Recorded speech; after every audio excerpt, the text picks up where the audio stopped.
through my head the things I want to say.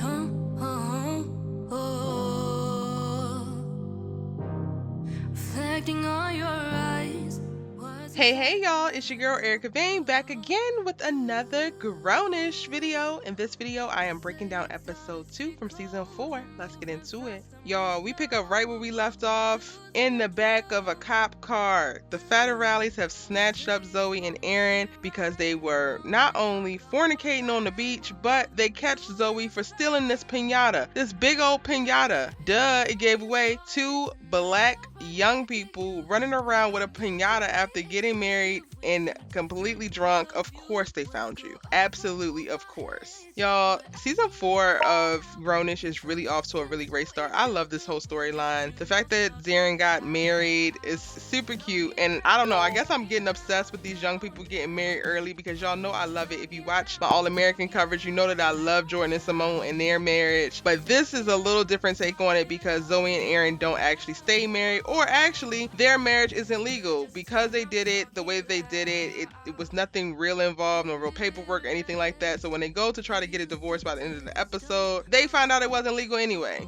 Spoiler alert. This whole video is a spoiler alert, but just so you know, let's get that out the way. I really love what they did with Zoe and Aaron in this episode though. They took them on this roller coaster of really reflecting on their place in each other's lives, on their love for one another, and on their decision making while with one another. They seem to both get like love drunk when they're together, and they allow each other to just do wild and crazy things, i.e. Zoe stealing the piñata, i.e. Aaron wanting them to have sex on the beach. And they actually make a call to that, like they point this out. Aaron is one of the people who's just like, I don't know what it is about being around you, but I just do all types of things, all types of crazy things, and I just let myself go. And they start to question if they're like toxic for one another, if they're cursed, if they should actually be together. And for a minute there, y'all, I was stressed. I was so nervous. I was like, I really love Zoe and Aaron together. And I know you're not about to only give us 2 episodes of them, because they literally pretty much, they break up in this jail while they're having this conversation because they feel like they're not compatible. They feel like they weren't supposed to be together, and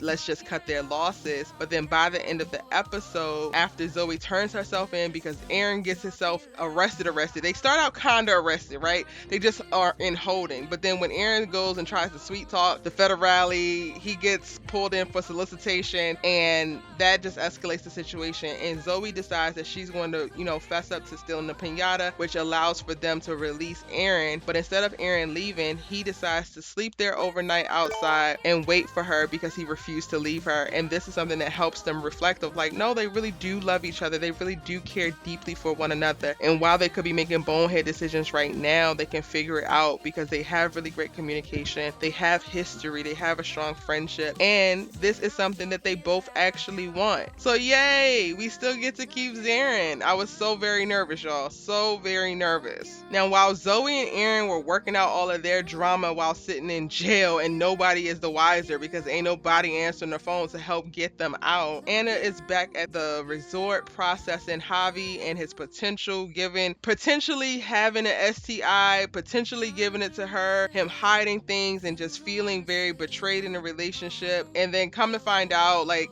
he didn't actually have it, he didn't actually give it to her, and he didn't actually communicate any of this stuff to her because he feels like she overreacts, and that comes out. And then that's kind of reinforced by Jazz and Nomi, because once they figure out like, oh wait, he didn't actually do any of these things that you're actually worried that he did, they're like, girl, why are you out here wasting our time, our whole vacation time on us, trying to pat you up behind Javi? And honestly, I'm starting to feel like Javi and Anna are not supposed to work, and they need to stop trying to make it work. She was right about, initially of him being celibate and not wanting to have sex, and her not knowing about that going into the relationship of his deep faith. And then like they just keep missing each other, or they keep like forcing one another to change, and it's not necessarily in a way that's making them better people. It's like making them more secretive, it's making them more confrontational, it's just making it very tense. And it just seems like this relationship is way too hard to be in, so maybe they don't need to be in it. And shout out to Luca, because we find out in this episode that he actually does know how to speak Spanish, but he only brought Doug out so that he can help Doug get out of his own way, get out of his feelings. Doug is definitely still feeling